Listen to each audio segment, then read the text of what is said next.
नमस्कार, राम राम, सत श्री अकाल। आज अपने जो संत संप्रदाय टॉपिक है उसका अपने पार्ट 2 लेके आए हैं। ठीक है, पार्ट फर्स्ट में हमने इसकी बेसिक जानकारियां कर ली थी भी, भक्ति धारा क्या होती है, उसमें मत क्या होते हैं, संप्रदाय क्या होता है, संत क्या होता है, स्टार्टिंग कैसे हुई, सारी चीजें हमने कंप्लीट यहाँ पे कर ली है।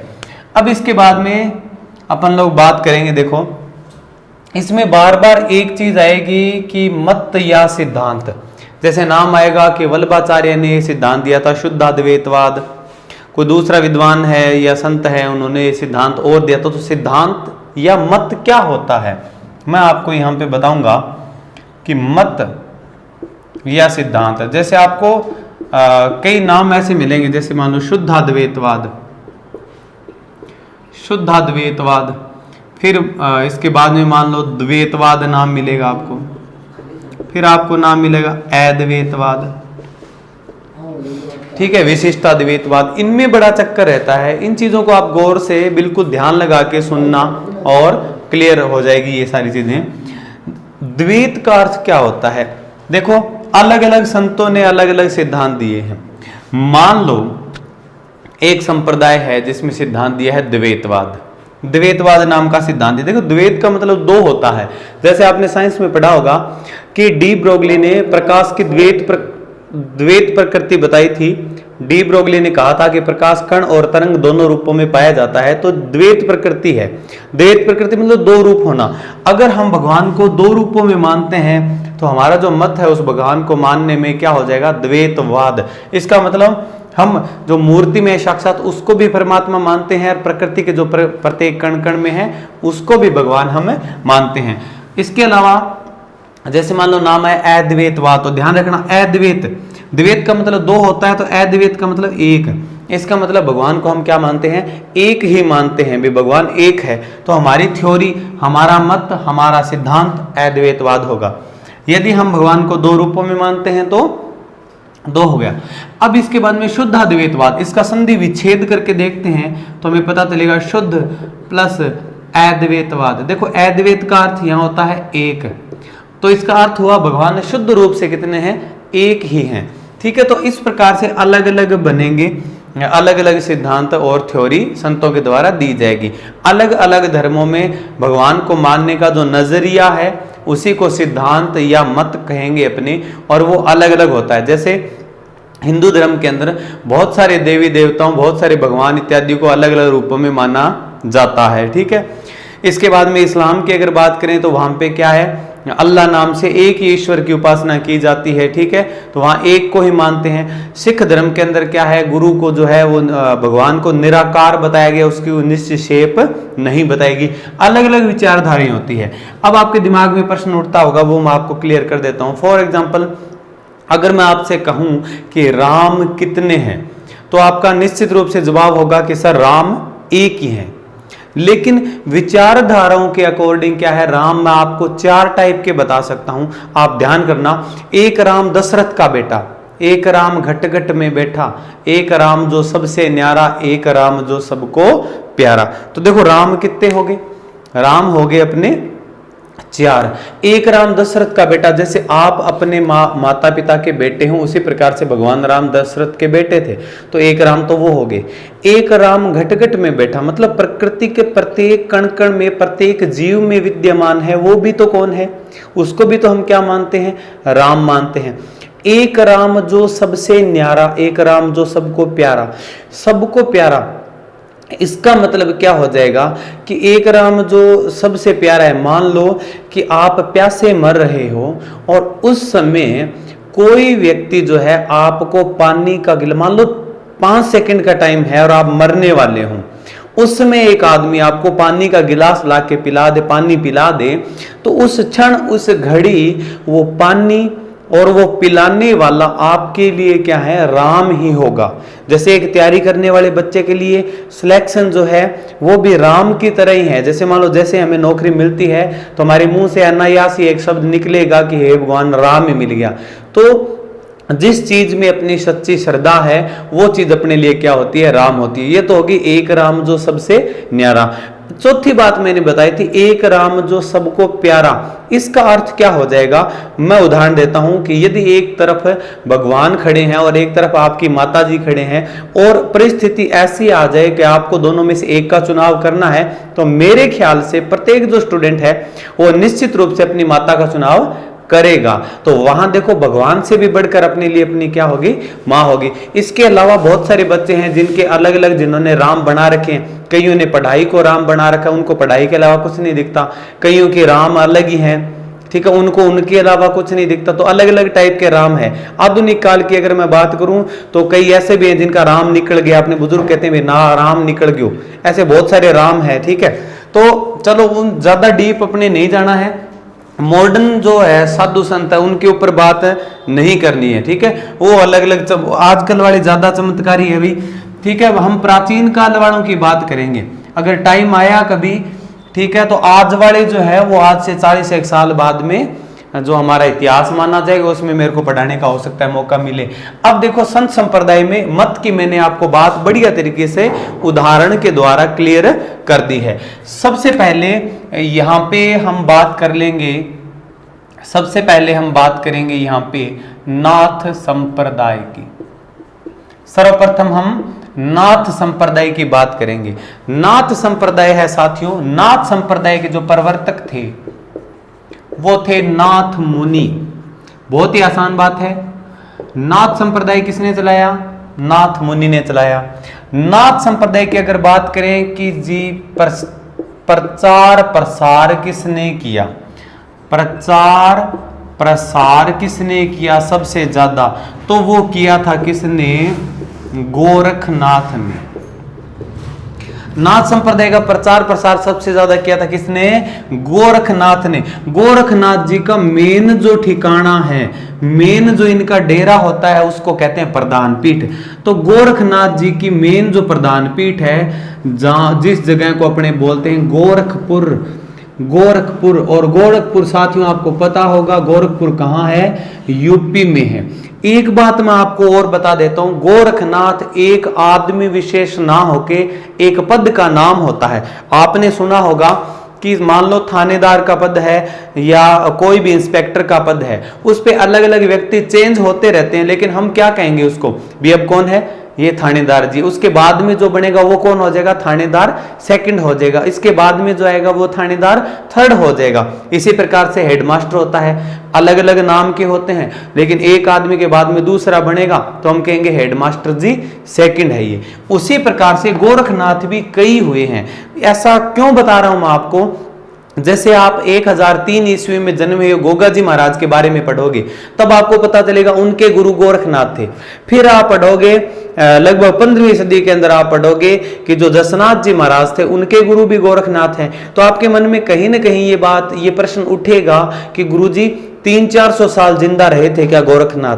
तो इसीलिए मैं आपको क्लियर करवा रहा हूं, 300-400 साल ज्यादा से ज्यादा उम्र जो है एक कछुए की होती है, मानव की इतनी उम्र नहीं होती है। इसीलिए मैं बता रहा हूं कि गोरखनाथ एक पद का नाम है।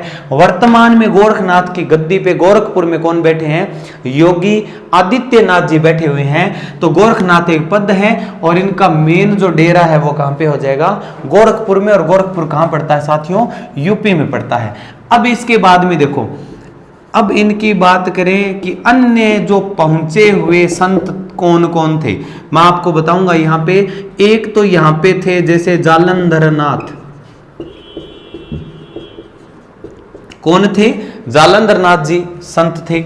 एक थे मत्स्येंद्रनाथ, मत्स्येंद्रनाथ, उदयपुर में इनका मंदिर है मत्स्येंद्रनाथ का। इनको पहले तो इनका नाम तो मत्स्येंद्रनाथ है, लेकिन इनको अपने बोलते बोलते मत्स्येंद्रनाथ मत्स्येंद्रनाथ कहने लगे।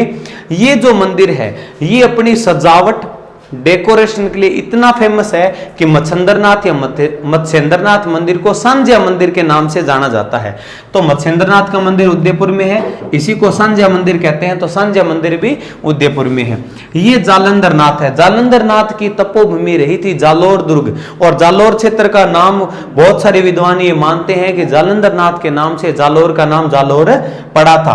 तो जालंधर नाथ का जो तपोभूमि थी वो कौन सी थी? जालोर दुर्ग, इसलिए जालोर दुर्ग को राजस्थान का जालंधर कहा जाता है। इसके बाद में एक संत हुए थे आयस देवनाथ, आयस देवनाथ, आयस देवनाथ। तो ये मुख्य मुख्य संत हो गए। इनके अलावा मैं फर्स्ट पार्ट में बता चुका हूं, जैसे गोपीचंद और भर्तहरि, भर्तहरि की मैंने स्टोरी आपको बता दी थी। गोपीचंद और भर्तहरि ये मुख्य मुख्य संत हुए हैं। अब देखो, ये तो हमने पूरे इंडिया लेवल की बात कर ली। अब मैं बात करूंगा राजस्थान की। राजस्थान में इसकी दो ब्रांचें हैं। नाथ संप्रदाय की राजस्थान में कितनी ब्रांच है साथियों? दो ब्रांचें हैं। एक ब्रांच तो रहेगी जिसको देखो, नाथ राजस्थान में दो टाइप के हैं। एक नाथ तो है माननाथी और दूसरे होते हैं बैरागी। माननाथी और बैरागी दो टाइप के नाथ होते हैं। माननाथी जो नाथ है ना, वो तो उनका मुख्य जो मंदिर है महामंदिर में, और महामंदिर है साथियों जोधपुर के अंदर। महामंदिर कहां है? जोधपुर के अंदर है। बैरागी जो नाथ होते हैं ना, बैरागी नाथ, इनका मेन डेरा जो है वो राताडुंगा नाम की जगह पे है। और ये राताडुंगा कहां पड़ता है? पुष्कर में पड़ता है। राताडुंगा कहां पड़ता है? पुष्कर में। तो प्रवर्तक नाथ मुनि, प्रचार प्रसार गोरखनाथ ने, और मेन भारत में इनके प्रधान पीठ गोरखपुर यूपी में है। अन्य संत जालंधरनाथ, मत्स्येंद्रनाथ, आयस देवनाथ, गोपीचंद, भर्तहरि। एक बात और ध्यान में रखना, इतिहास में एक बात आएगी, मारवाड़ या जोधपुर रियासत का एक राजा जिसने 1818 में ईस्ट इंडिया कंपनी से संधि की थी, उस राजा का नाम था मान सिंह। मान सिंह राठौड़ नाम का राजा था जोधपुर का। उसके गुरु कौन थे?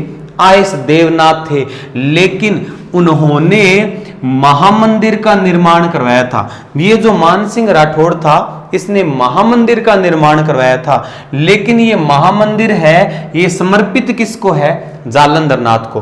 मान सिंह ने महामंदिर बनाया। मान सिंह के गुरु आयस देवनाथ थे, लेकिन उन्होंने जो महामंदिर नाम का मंदिर बनाया वो जालंधर नाथ को समर्पित है। राजस्थान में दो ब्रांचें हैं, नाथ दो टाइप के होते हैं, माननाथी और बैरागी। माननाथियों का मेन डेरा है महामंदिर जोधपुर में, और बैरागी नाथों का मेन डेरा है राताडुंगा पुष्कर के अंदर। इतनी बातें उतार लीजिए, स्क्रीनशॉट ले लो इसका।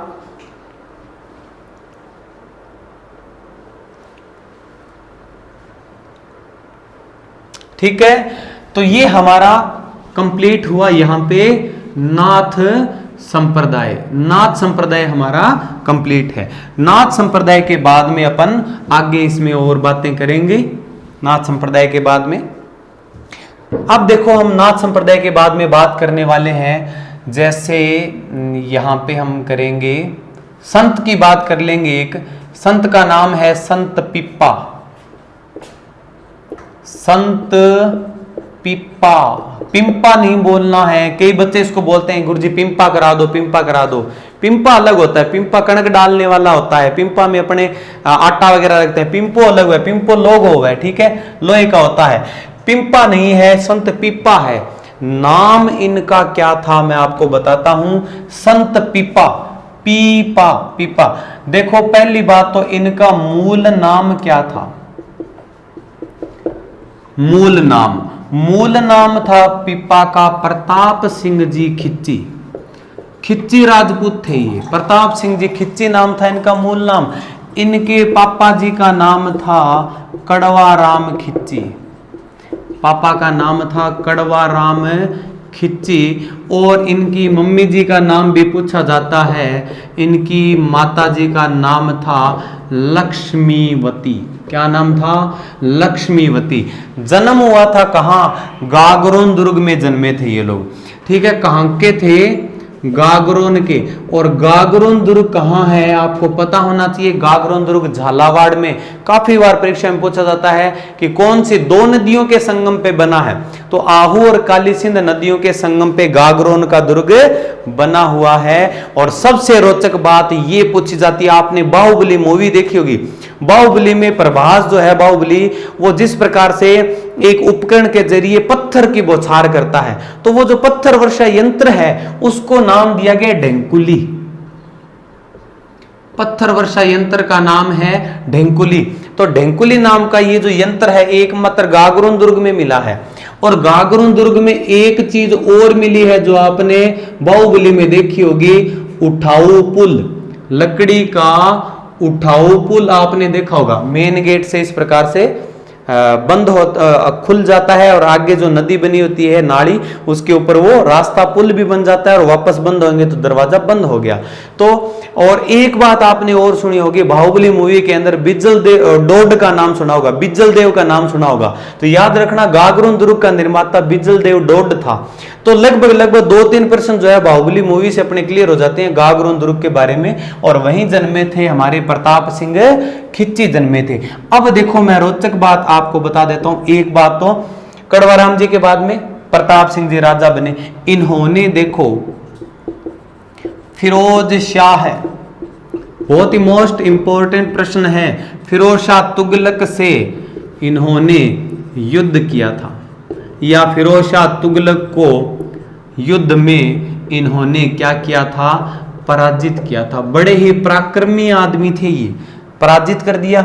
इसके बाद में क्या हुआ था कि राजपाट मोह माया इन चीजों से थोड़ा थोड़ा इनका जो मन है वो दूर होने लगा। तब इन्होंने क्या काम किया, इनकी रानी थी 20, संख्या कोई नहीं पूछेगा पेपर में कितनी रानी थी, बहुत हुआ करती थी, ठीक है। एक रानी के पीछे पीछे 30-30, 40-40, 50-50 इतनी दासियां आया करती थी। तो रानियां हो जाती थी लोगों की 200-200 रानियां और 1600 के करीब दासियां हुआ करती थी, ठीक है। अगर एक रानी से अगर आज अब मैं बात करूं तो मान लो कि 1600 दिन बाद में उसी का दोबारा नंबर आएगा। इतनी रानियां और दासियां हुआ करती थी, ठीक है। चलो छोड़ो, अपने क्या लेना, इतना डीपली नहीं जाना अपने को।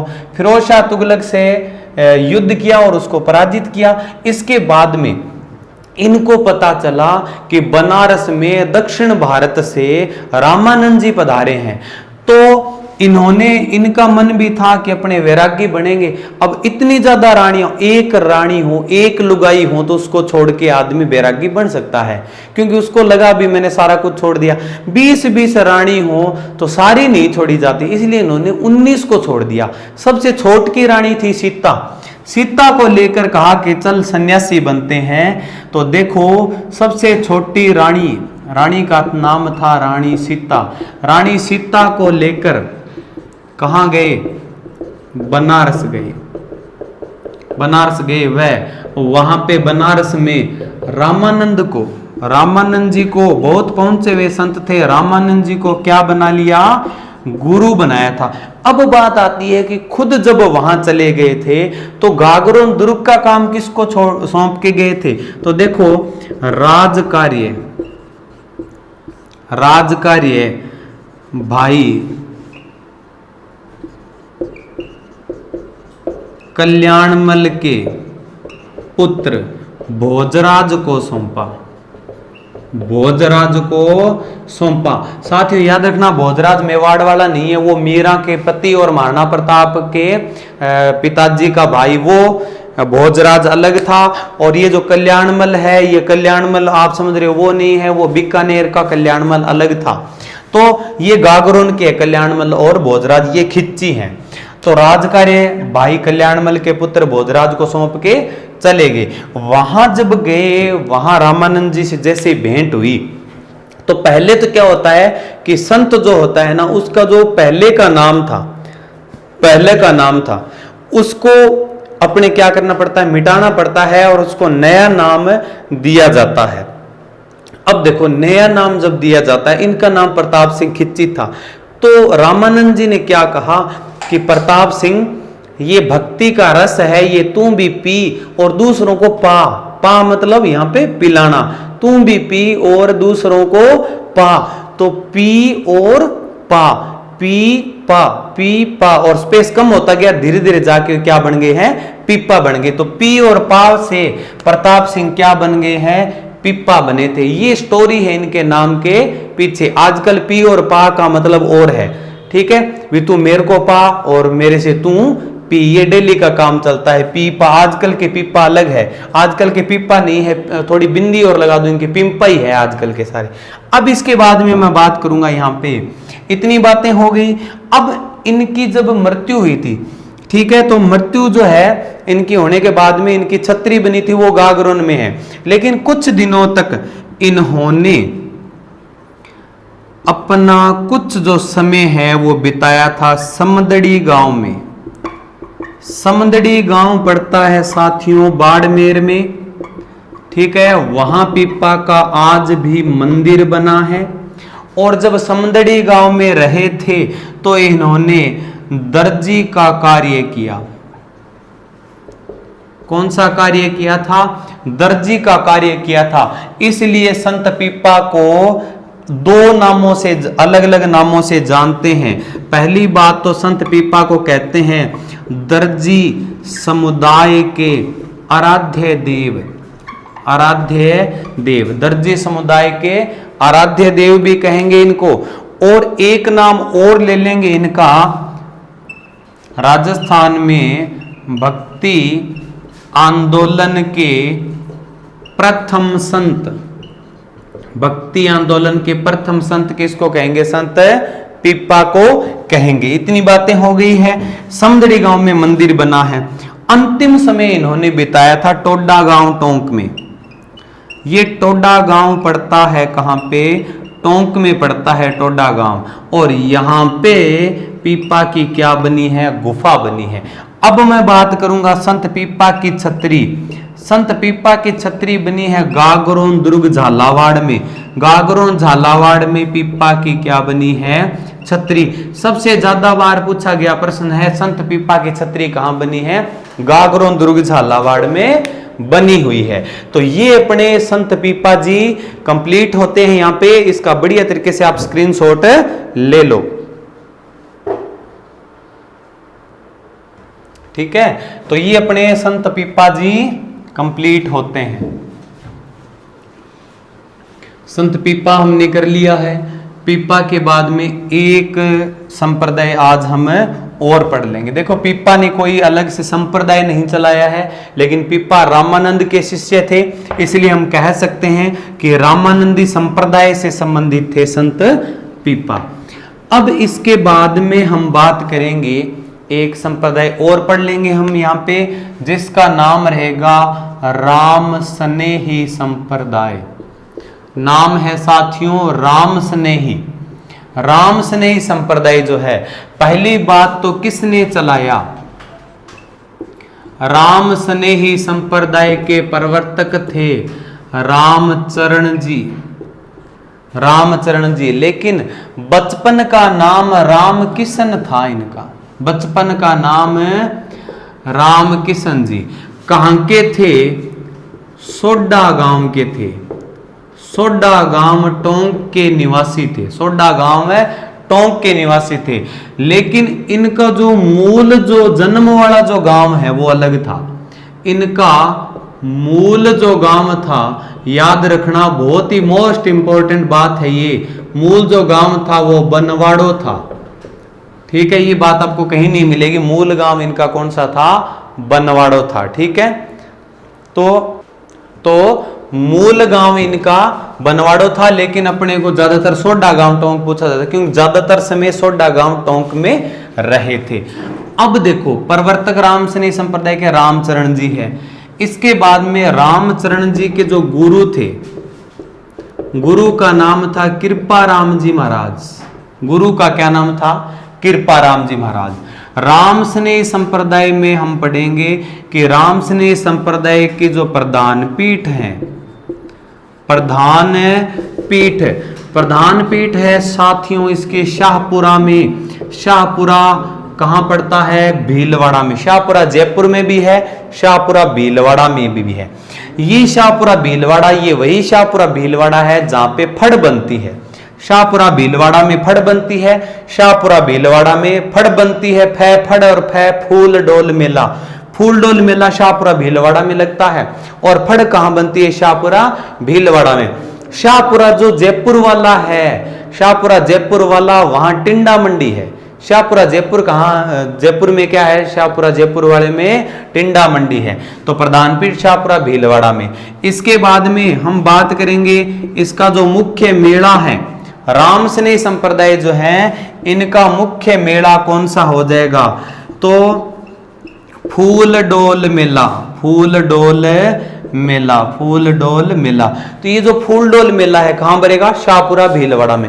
शाहपुरा भीलवाड़ा में दो फै हैं, एक तो फड़ बनती है, एक फूल डोल मेला, फूल डोल मेला। ठीक है, इतना याद रखना। शाहपुरा में कौन है? फुम्पा है। शाहपुरा में कौन है? फुम्पा है। फूल डोल मेला और फै से फड़ बनती है। कब और फूल डोल मेला कब मनाते हैं? देखो, चैत्र कृष्ण एकम से पंचमी तक, चैत महीने की अंधेरी आठ्यों से और अंधेरी पांचों तक जो मेला भरेगा उसका नाम रहेगा फूल डोल मेला रहेगा। यहां तक की बात हमने कर ली। इसके बाद में मैं बात करूंगा इस संप्रदाय की जो 3 ब्रांचें हैं साथियों, उन 3 ब्रांचों की अपने बात करेंगे। एक ब्रांच इनकी है, उस ब्रांच को कहते हैं रेण शाखा। कौन सी शाखा? रेण शाखा।